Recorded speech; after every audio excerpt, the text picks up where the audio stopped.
Okay, so I'm going to move straight along now. Our next speaker is Leila Dehghan. Leila is an immigrant from Austria. She is a plant-based nutritionist and social justice activist.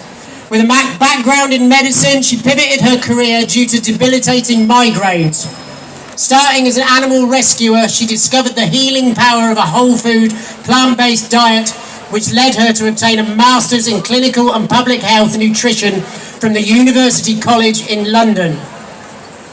Leila passionately champions an anti-oppressive approach with animal rights and vegan activism, leading her to found Plant-Based Health Justice, a non-profit social justice charity dedicated to cultivating justice, equity and compassion to create a healthier and more sustainable world for us all.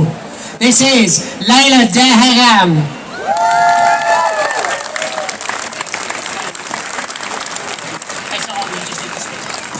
All right, thank you. Hi. Firstly, I'm from Iran, not from Austria. I mean, I'm from Austria, but Iran.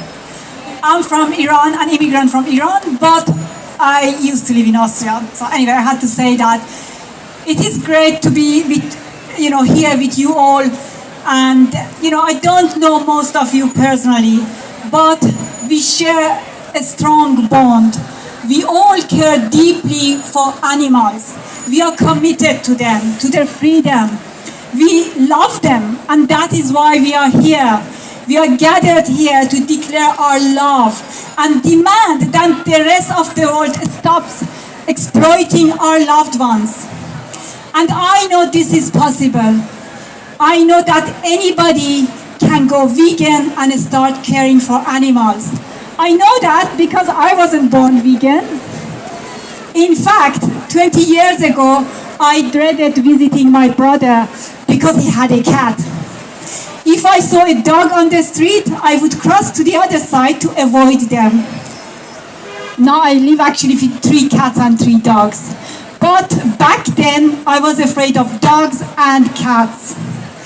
I didn't want to touch them. I didn't even want to be close to them because I didn't understand them. I didn't know what was going on in their heads. It was my ignorance that had made me fear them. But all of that changed when my sister bought 2 kittens from a breeder and I was forced to live with them. Well, back then I didn't know anything about breeders. I didn't really know where kittens and puppies came from. That has changed, obviously. So living with those 2 cats opened my eyes. I realized that they were sentient beings with their own personalities, their own agendas. They felt pain and joy. They reacted to sensations. They even reacted to my words. They changed me. They made me realize that we only fear what we don't understand. We only fear those who don't look like us, those who don't act like us. But once we realize, once we realize that they are beautiful, intelligent, amazing creatures, we stop fearing them. We stop harming and exploiting them. But I know we have a long way to go. When I hear that last year the Met Police shot and killed Marshall and Millie, 2 innocent dogs who were just walking with their guardian. When I hear that the Israeli soldiers train dogs, these gentle and caring animals, to attack innocent Palestinians. When I hear that the most moral army in the world steals a puppy from their mother in Gaza, that is when I realize how far we still have to go. When I see that the so-called domestic animals are abused and exploited, then we know that we have a long way to go to make this world better for farm animals.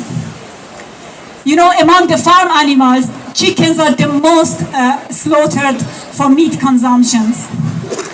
In the 5 minutes that I'm talking to you, 1,100 chickens are killed in the UK alone. But We here, we don't care just for the animals in the UK, do we? We care for the pigs slaughtered in China, for the horses abused in rodeos in the US and Canada, for the dolphins hunted and killed in Japan. We also care for the monkeys who died in heat waves in Mexico and India, and for the billions of animals burned alive in bushfires in Australia and California. And for those innocent animals who are being killed and injured during Israeli genocide in Palestine. We care for all of them.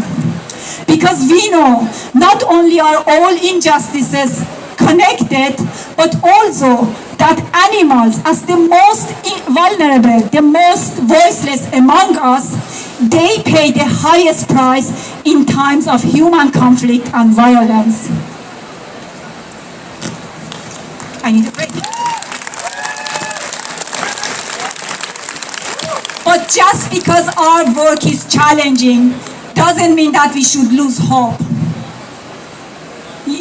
Despite the challenges, being here with you in this heat on a Saturday afternoon, it gives me hope. Because despite the challenges, we are committed. We are committed to animals. And as the anthropologist Margaret Mead famously said, never doubt that a small group of thoughtful, committed citizens can change the world. Indeed, it is the only thing that ever has. And then look around you. We are not even a small group. It is a lot of us who care for the animals. So today, we are here to change the world and make it better for the animals. And that's why we are not only demanding an end to animal agriculture, we are also demanding that the UK government end fossil fuel funding to fight climate change. We are demanding that the UK government stop sending greyhounds to other countries to be abused and breed-specific legislation.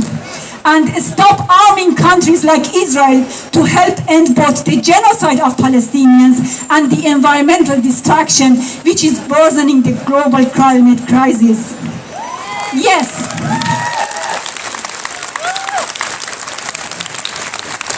I know the list is long, but we are demanding an end to all forms of injustice and violence. Because animals are the ones who pay the highest price. Because when human greed takes over, animals pay with their lives. And my hope is that today our voices are heard by those who are watching us.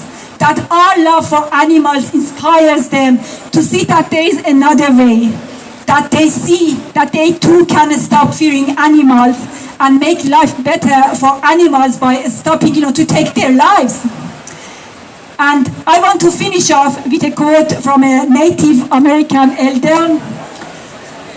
We are all brothers and sisters with all living things on this earth. All the animals have red blood just like we do. They breathe the same air that we breathe. They drink the same water that we drink. That is why we call them our relatives. So today, it is a reminder to everyone of this connection. And I hope it is an invitation, that others can join us in protecting our brothers and sisters. Thank you.